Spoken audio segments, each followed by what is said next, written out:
감사합니다. 오늘 요한복음 20장 1절부터 보도록 하겠습니다. 안식 후 첫날 일찍이 아직 어두울 때에, 이때는 새벽이 아니라 이제 해가 일몰이 되고 여명이 좀 남아 있을 때, 그때 막달라 마리아하고 또 다른 마리아, 그 마태복음 28장에 보게 되면 막달라 마리아와 다른 마리아라고 이렇게 되어 있습니다. 그러니까 예수님 돌아가실 때도 마리아들이 주변에 있었고, 부활하신 후에도 이 마리아들이 왔습니다. 그 유대인의 그러니까 전통에 의하면 사람이 죽으면 마치 불교에서 이 3일장을 치르는 것처럼 이 영혼이 떠돈다고 생각을 해요. 3일 동안은 그 무덤에 있다고 생각해요. 그 다음에 3일 후에 이제 그 영혼이 하나님께로 간다고 이제 생각을 합니다. 그래서 이 여인들이 그래서 온 겁니다. 3일 때 됐을 때. 막달라 마리아가 무덤에 와서 돌이 무덤에서 옮겨진 것을 보고, 여기는 이제 막달라 마리아만 나오지만 사실은 다른 마리아가 또 있었다고 말씀드렸죠. 시몬 베드로와 예수께서 사랑하시던 그 다른 제자에게, 이 다른 제자는 누구겠습니까? 요한이죠. 달려가서 말하되 사람들이 주님을 무덤에서 가져다가 어디 두었는지 우리가 알지 못하겠나이다 하니, 베드로와 그 다른 제자가 나가서 무덤으로 갈새 둘이 같이 다름질하더니 그 다른 제자가 베드로보다 더 빨리 달려가서 먼저 무덤에 이르러, 이 요한하고 베드로는 예수님 잡히시던 날 밤에도 같이 있었던 제자들이었죠. 특별히 베드로는 예수님을 3번 부인하고 이제 가서 펑펑 울었죠. 근데 요한은 끝까지 이렇게 쫓아갔습니다. 쫓아갔고 예수님께서 돌아가시는 걸 다 봤죠.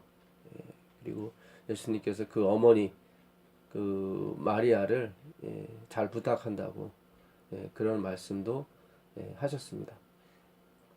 굽으려 세마포 놓인 것을 보았으나 들어가지는 아니하였더니, 시몬 베드로는 따라와서 무덤에 들어가 보니 세마포가 놓였고 또 머리를 쌌던 수건은 세마포와 함께 놓이지 않고 딴 곳에 쌌던 대로 놓아 있더라. 다른 그 개역 한글에 보게 되면 이 개켜 있더라 이렇게 돼 있죠. 그러니까 잘 개서 놨다는 거죠. 이것만 봐도 예수님이 그 무덤이 누가 훔쳐간 것이 아니라 예수님께서 부활하신 것을 증명할 수가 있습니다. 예수님은 늘 제자들을 옆에서 같이 생활하시면서 늘 하시던 대로 그런 뭐 흔히 말하는 이불 같은 거요, 덮는 걸 잘 덮고 잘 정돈시켜 놓는 그런 분이셨거든요. 그래서 이것만 봐도 이 시체가 이게 훔쳐간 게 아니라 이건 뭔가 좀, 부활은 모르겠지만 뭔가가 일어났다. 그걸 짐작할 수 있는 거였습니다. 그때야 무덤에 먼저 갔던 그 다른 제자는 들어가 보고 믿더라. 그들은 성경에 그가 죽은 자 가운데서 다시 살아나야 하리라 하신 말씀을 아직 알지 못하더라. 그 마태복음 16장을 가보시면 예수님께서 그 말씀 하시죠. 마태복음 16장 보시면 21절에 이때로부터 예수 그리스도께서 자기가 예루살렘에 올라가 장로들과 대제사장들과 서기관들에게 많은 고난을 받고 죽임을 당하고 제3일에 무엇이어야 돼요? 살아나야 하실 것을 제자들에게 비로소 나타내십니다. 그러니까 말씀하셨어요. 내가 예루살렘에 이제 올라갈 텐데 거기 올라가서 대제사장들과 서기관들과 바리새인들에게 고난을 받고 죽임을 당한 후에 3일에 제 3일에 다시 살아날 것이다. 그때 베드로가 절대 그런 말 하지 마시라고 막 항변을 하죠. 그래서 이제 예수님께서 이후로도 제자들에게 곳곳에 말씀을 하셨는데 제자들은 별로 거기에 관심이 없었어요. 다 뭐에만 관심이 있었어요? 이 세상 일에 대해서 관심이 많았습니다. 그러니까 그만큼 제자들은 성경에 대해서 제대로 보지 못했다는 거죠. 예수님이 부활하신 후에도 계속 이 제자들에게 말씀하신 것이 무엇입니까? 당신의 속죄입니다. 그 누가복음 24장으로 넘어가 보시면 24장 누가복음 24장 25절에 보시면 이르시되 미련하고 선지자들이 말한 모든 것을 마음에 더디 믿는 자들이여. 이 누구한테 하신 말씀이에요? 그 부활하신 후에 그 엠마오로 가는 두 제자. 이 제자가 부부다라는 말이 있어요. 왜냐하면 그 이 제자와 함께 그 집에 들어가죠. 그 집에 들어가는데 그 두 제자의 집에 들어가죠. 그러니까 이 두 제자는 부부였을 것이다. 상당히 일리가 있는 말씀입니다. 그러니까 그들은 이 예수가 진짜 선지자인 줄 알았다는 거죠. 근데 이렇게 죄인 취급받고 속절없이 아무 힘도 못 쓰고 죽는 것을 보고 크게 실망하였습니다. 그리고 이제 집으로 돌아가던 길이었죠. 그 제자와 함께 같이 가고 계셨던 거예요. 그 전에 누구를 만났죠? 마리아와 다른 마리아를 만났죠. 그래서 마리아가 굉장히 실망하고 있었을 때 그 두 천사가 나타났죠.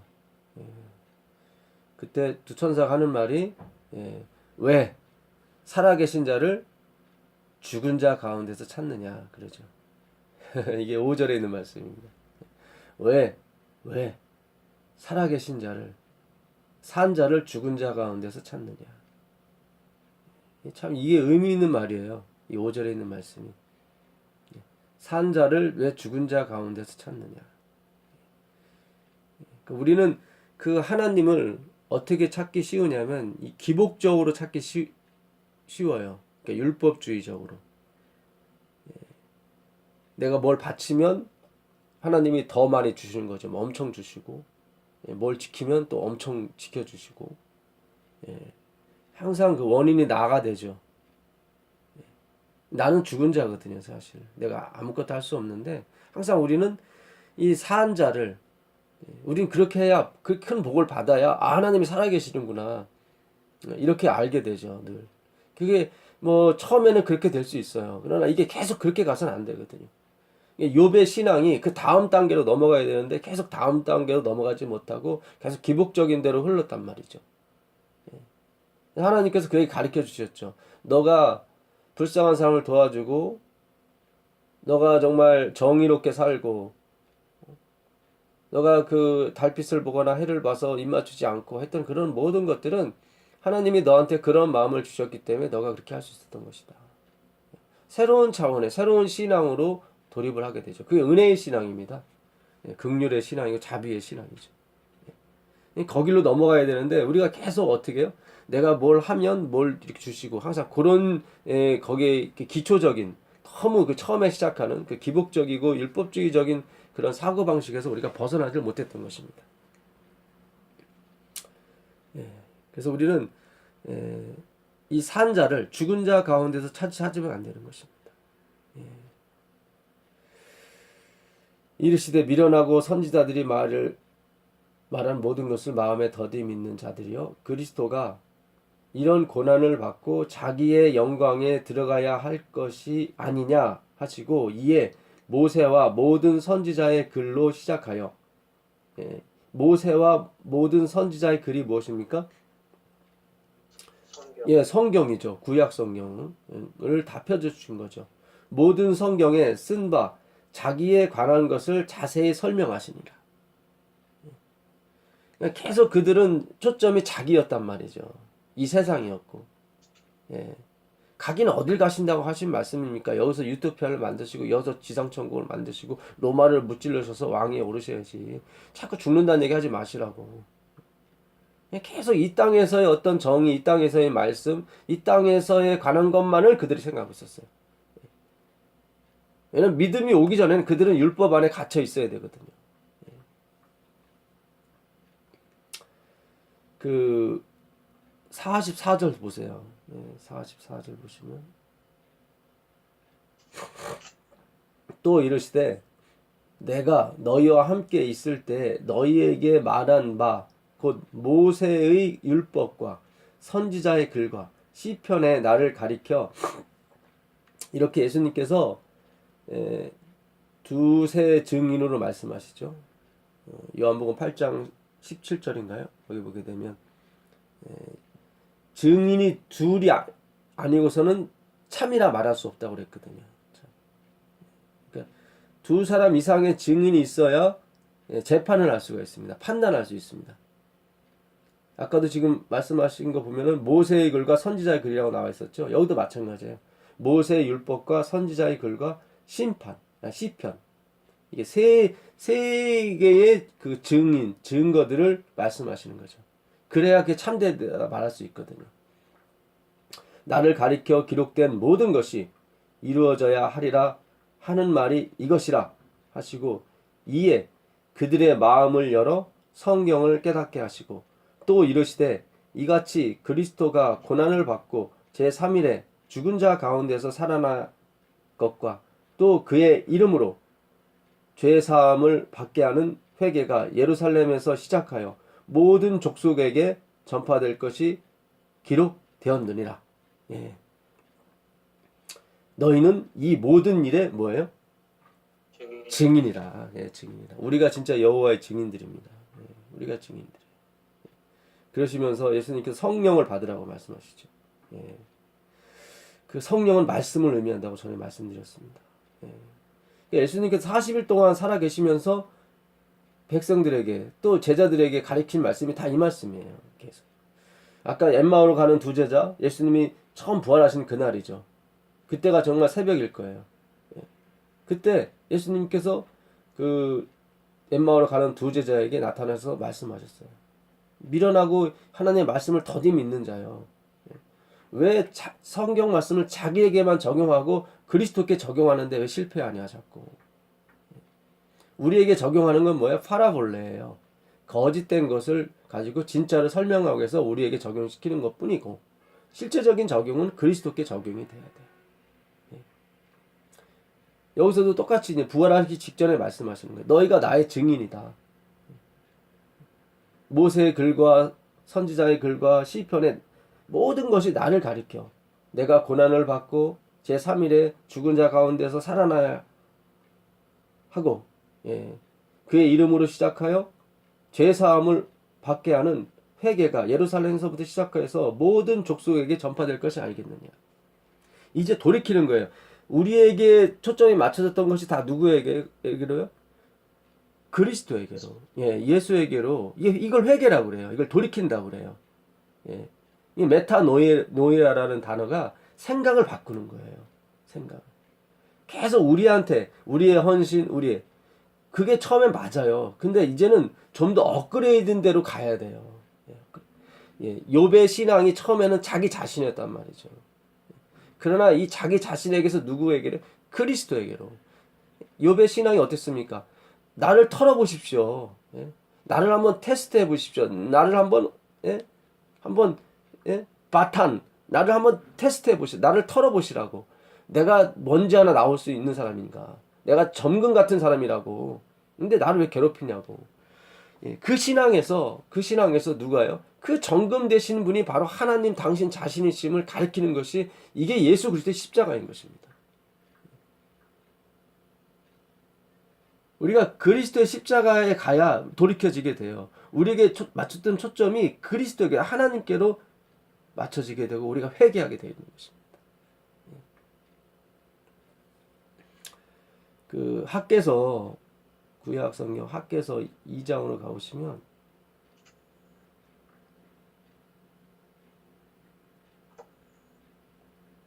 2장 10절로 한번 가보겠습니다.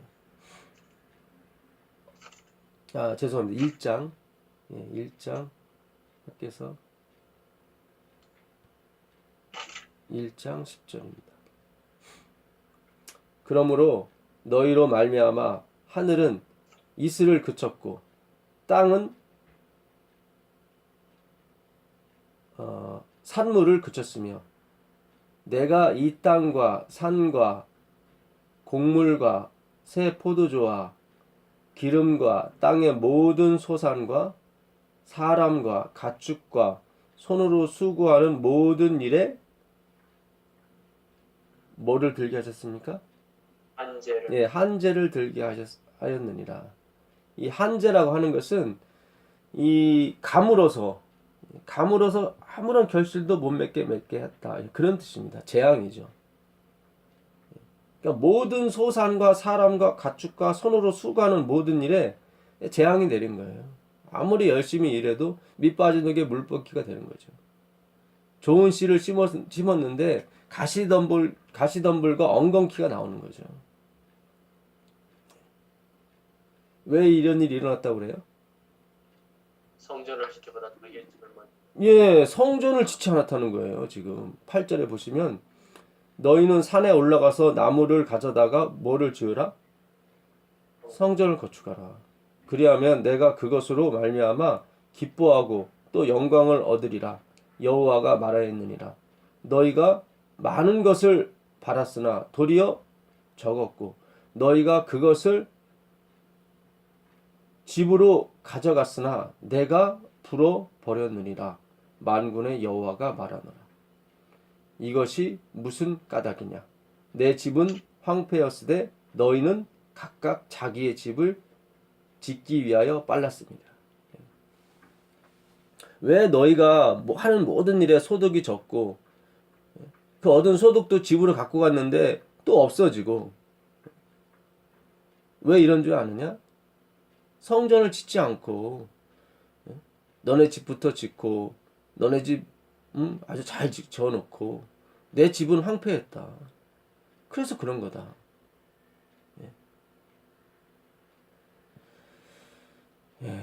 옛날에 저희 어머니가 다니시던 교회에서 어느 분이 그 성전을 짓는데 당신 집 전세금을 빼가지고 헌금을 하셨다고 그래요. 나중에 뭐 하나님께서 아파트를 주셨다고. 어머니가 아주 되게 신기했다고 그런 말씀을 하시더라고요.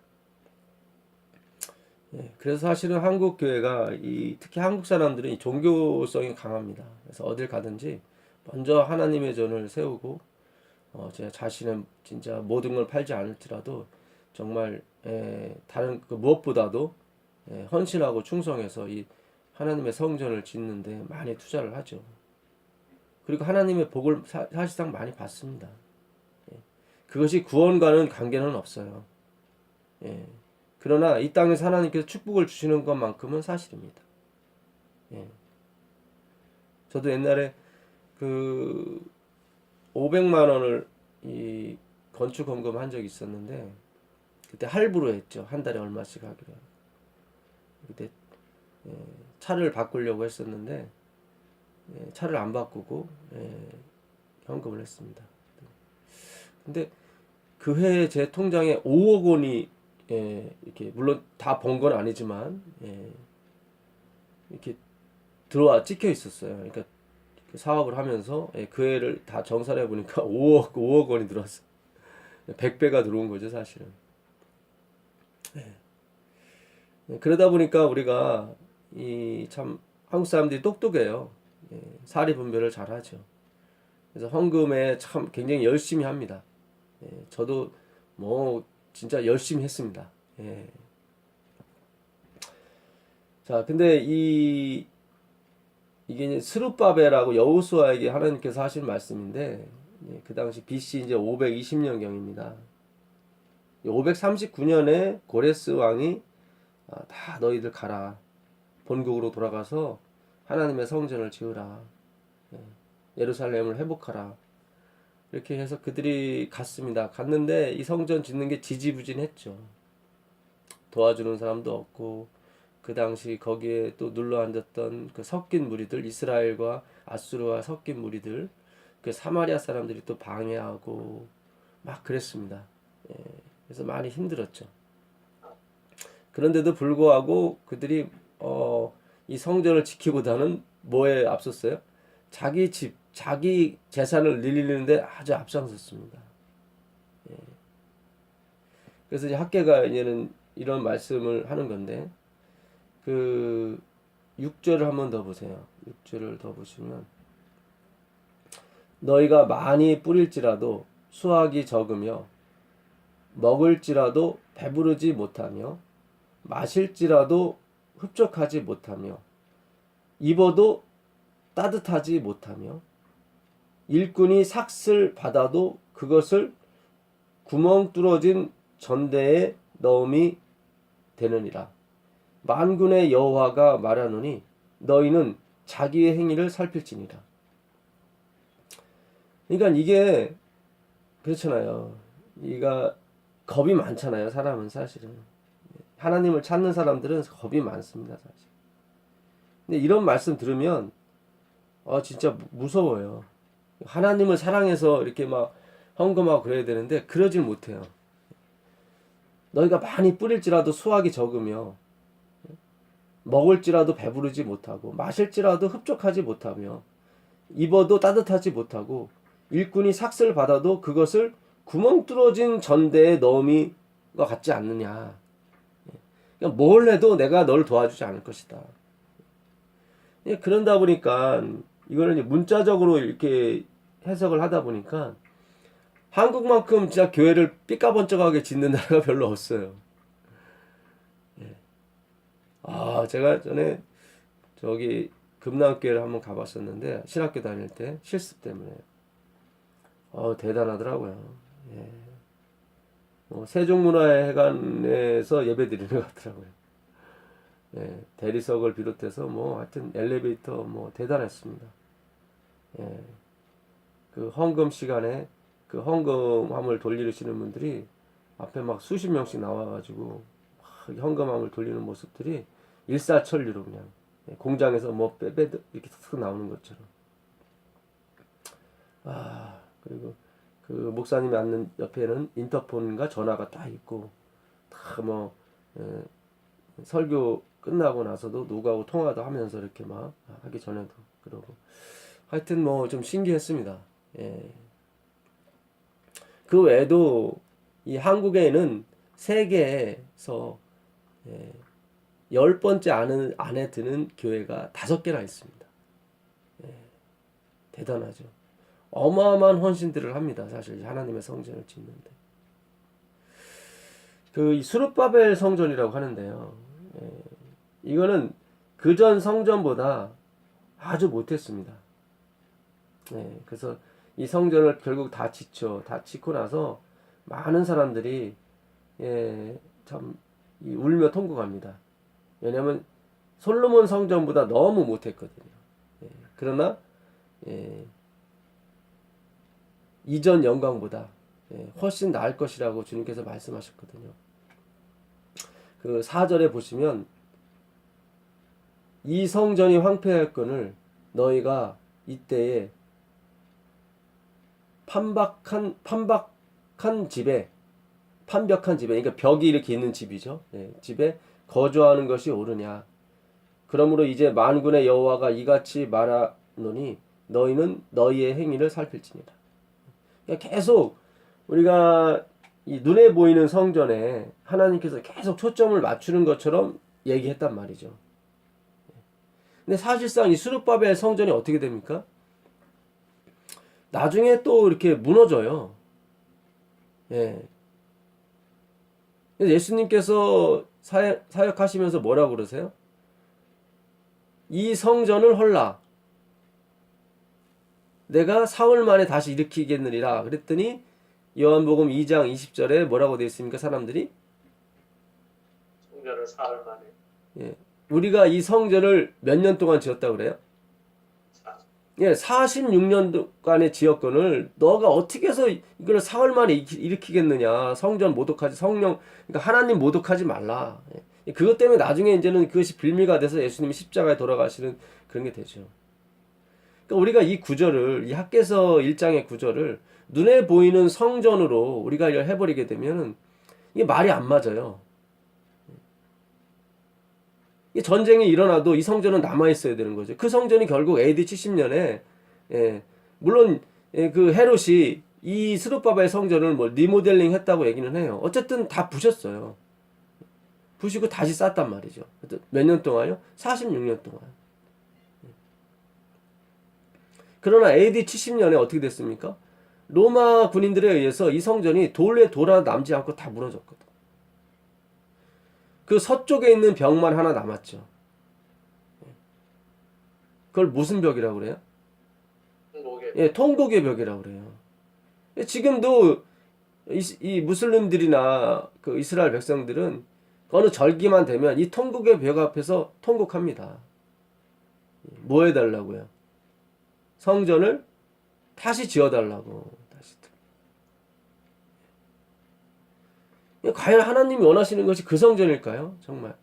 정말 눈에 보이는 그 성전, 삐까번쩍한 그 성전이라면 전쟁이 일어나도 하나님이 그거를 남겨두셔야죠. 그래야, 아, 역시 하나님은 정말 이 성전을 좋아하시고 정말 집을 좋아하시는구나.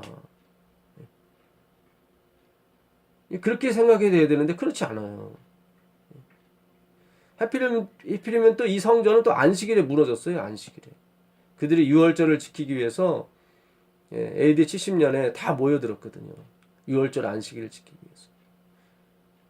그러니 얼마나 전쟁하기가 좋아요. 그 한 곳에 다 몰아놓고 그냥 다 죽인 거 아닙니까? 티투스 장군과 그 부하 장수들이. 6개월 전만 해도 그들은 돌아갔었죠. 그때가 장막질이었거든요. 티투스의 아버지, 아버지가 네로 황제가 죽는 바람에 할 수 없이 로마로 돌아가게 돼 있었죠. 6개월이 지난 후에 6월절이죠. 그때 다시 이 백성들이 모여들었거든. 그리고 비참하게 그 성전과 예루살렘은 붕괴하고 말았습니다. 이 학개서 1장을 보시면 다리오 왕 제2년 이게 BC 520년입니다. 몇째 달이죠? 여섯째 예, 여섯째 달 6월 초하루니까 1일입니다. 이게 오늘날 양력으로 따지면 9월 1일 정도 되죠. 3개월 차이 나니까. 여호와의 말씀이 선지자 누구에게요? 학개로 말미암아 스알디엘의 아들 유다 총독 스룹바벨과 여호사닥의 아들 대제사장 여호수아에게 임하니라. 자, 지금 이 학개가 말씀을 받은 시기가 중요합니다. 다리오 왕 제2년 여섯째 달 초하루예요. 자, 그러면 학개서 다음 성경인 스가랴로 한번 가보시죠. 스가랴 1장 1절 보세요. 한번 읽어보세요. 다리오 왕 제2년 8째 달에 여호와의 말씀이 이도의 손자 베레가의 아들 선지자 스가랴에게 임하니라. 네. 여기 보게 되면 이 스가랴, 이또의 손자 베레가의 아들 누구죠? 선지자. 선지자 스가랴에게 하나님 말씀이 임했는데 임한 시기가 다리오 왕 몇 년이에요? 2년 2년이에요. 2년 8째 8째 달이에요. 아까 학개서가 쓰여진 시기는 다리오 왕 제2년 몇 월 달이었죠?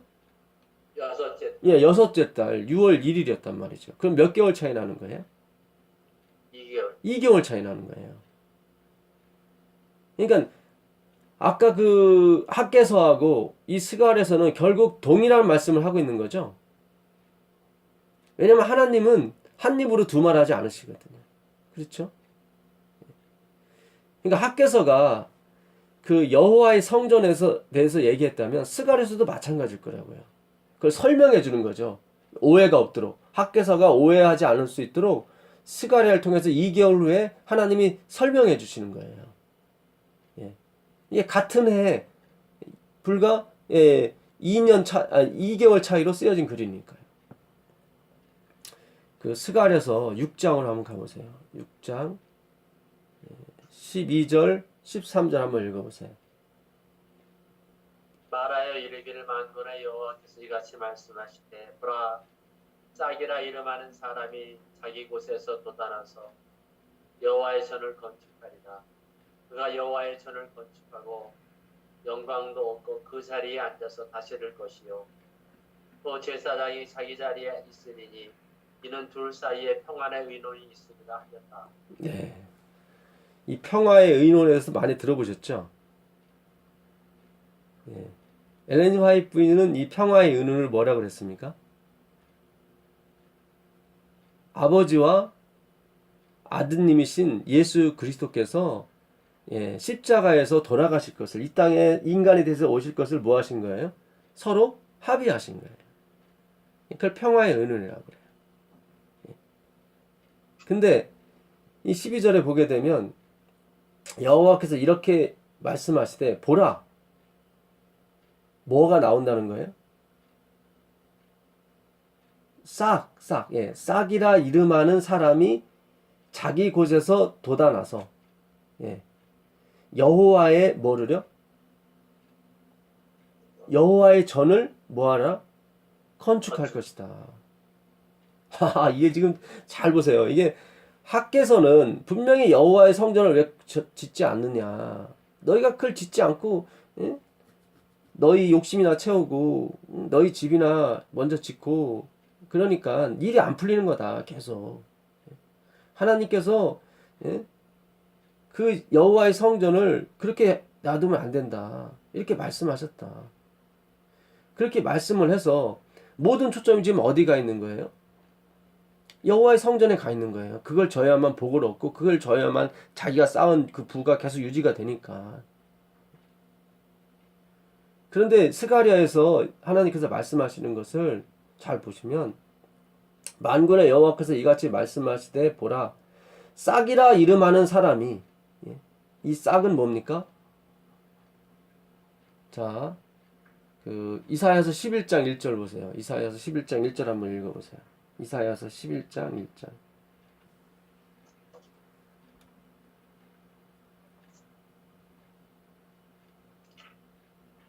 이사야서 11장 1절, 2절. 이새의 줄기에서 한 싹이 나며 그 뿌리에서 한 가지가 나서 결실할 것이요 그의 위에 여호와의 영, 곧 지혜와 총명의 영이요 모략과 예능의 영이요 지식과 여호와를 경외하는 영이 강림하시니 그가 여호와를 경외함으로 즐거움을 삼을 것이며 그의 눈에 보이는 대로 심판하지 아니하며 그의 귀에 들리는 대로 판단하지 아니하며. 네. 이 지금 누구 말씀하시는 거예요? 예수님. 그렇죠. 이새의 그 줄기에서 뭐가 나와요? 한 싹이 나온단 말이죠. 그 싹. 그 싹이라 이름하는 사람이 뭐를 질 거예요? 성전을. 여호와의 성전을 질 거예요. 그가 여호와의 전을 건축하고 영광도 얻고 그 자리에 앉아서 다스릴 것이다. 바로 예수 그리스도죠. 예수 그리스도. 예수님이 성전이 되시는 거예요. 예수님이. 자기 육체를 가지켜 성전이라 하셨거든요. 제자들도 이걸 몰랐어요. 몰랐는데 예수님이 다시 살아나신 후에야 이 성전이 그 성전이었구나. 그러니까 세상의 모든 마음들이 다 어디에 가 있었어요? 예루살렘에 있는 성전에 가 있었어요. 예수님한테도 마태복음 24장 2절에 1절 2절에 보게 되면 보십시오. 우리에게는 이 46년간 완성된 이 성전이 있지 않습니까? 황급빛 찬란한. 그러니까 만나를 갖다가 만나라고 이름 지을 수밖에 없는 그 백성들의 그 무지함, 이 땅의 만나만 생각하는 그 생각들,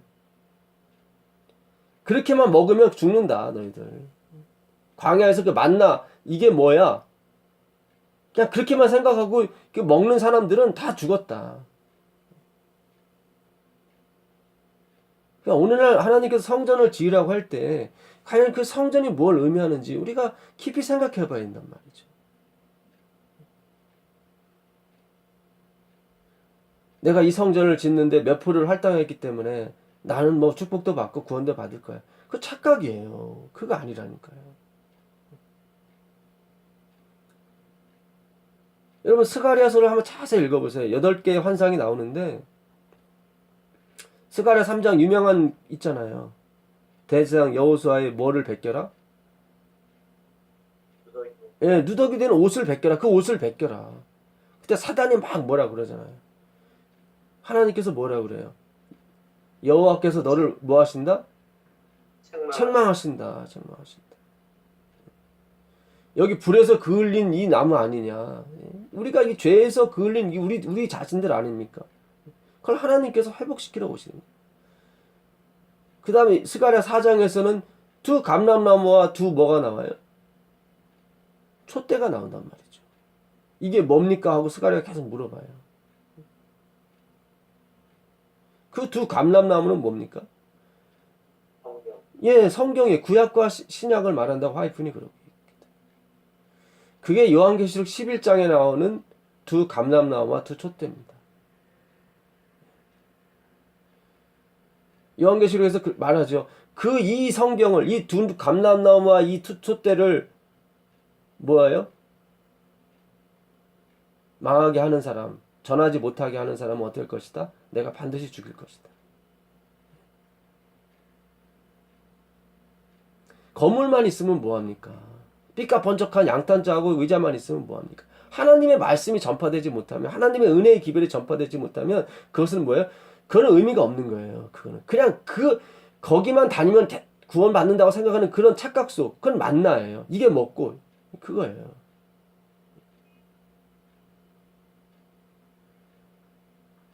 하나님께서 말씀하시는 성전이 과연 무엇인지, 너희가 하나님의 성전인 것과 너희 안에 하나님의 성령이 거하시는 것을 알지 못하느냐? 이렇게 말씀하시죠. 이 성전을 멸하는 자마다 어떻게 될 것이다? 나도 그를 멸할 것이다. 이 우리 마음판에 하나님의 말씀, 그리스도만이 새겨져야 되는데 그러지 않고 다른 것이 계속 새겨짐으로 말미암아 모르겠어요. 예? 눈에 보이는 성전과 눈에 보이는 조직은 유지될지 모르겠지만 우리가 하늘의 문턱에 갈 수가 없는 것입니다. 우리가 이 땅에 태어난 것은 안식균이 되기 위해서 태어난 게 아니죠. 그렇죠? 하나님의 말씀을 수호하고 하나님의 말씀이 결코 변하지 않았다는 그 하나님의 정통성을 계속 유지하기 위해서 이 교회도 만들어지고 다 한 것이지, 그것이 없는, 하나님의 말씀이 전파되지 않고 하나님의 진의, 그 본 말씀이 전파되지 않는 상태에서는 그건 교회가 아니죠. 우리가 정말 회개해야 됩니다. 돌아서야 됩니다.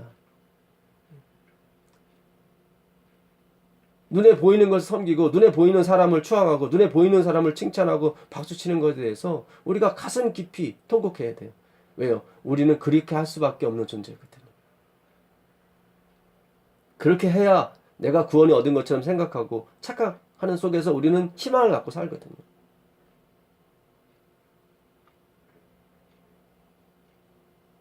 그게 바로 우리가 안고 있는 딜레마입니다.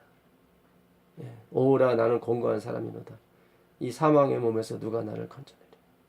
알아요. 우리가 뭐가 진리인지 알고 뭐가 옳은 건지 알아요. 근데 우리는 항상 보면 그것을 행하지 못해요. 껍데기만 갖고 있죠.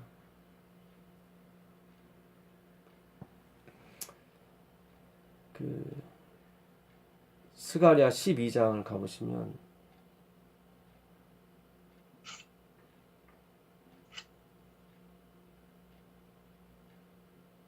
10절 한번 읽어보실래요? 10절 읽어보실래요?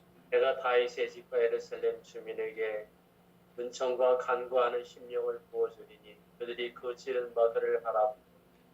그를 위하여 애통하기를 독자를 위하여 애통하듯며 그를 위하여 통곡하기를 장자를 위하여 통곡하듯. 네. 내가 다윗의 집과 예루살렘의 주민에게 은총과 뭐죠? 간구하는 심령을 부어주리니. 그들이 그 찌른 바 그를 바라보고, 이 그가 누굽니까? 예수 그리스도죠. 아, 우리가 이게 잘못 생각했구나. 자기들은 죄를 멸한다고 생각했는데 그 죄가 누구였냐면 그리스도였단 말이죠. 더군다나 자기 죄를 속죄하러 가시는 그 그리스도였단 말이죠. 예.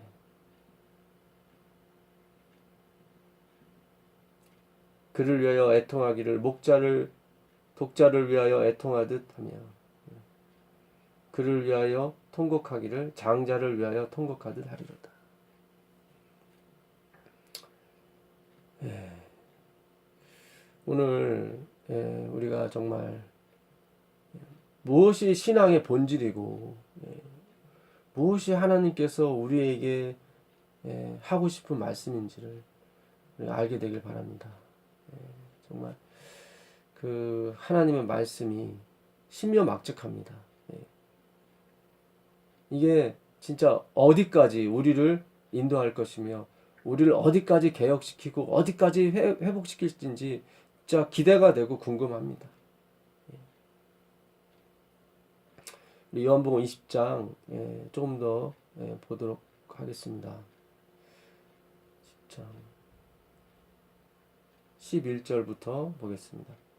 마리아는 무덤 밖에서 울고 있더니 울면서 굽으려 무덤 안을 들여다보니 흰옷 입은 두 천사가 예수의 시체 뉘었던 곳에 하나는 머리편에 하나는 발편에 앉았더라.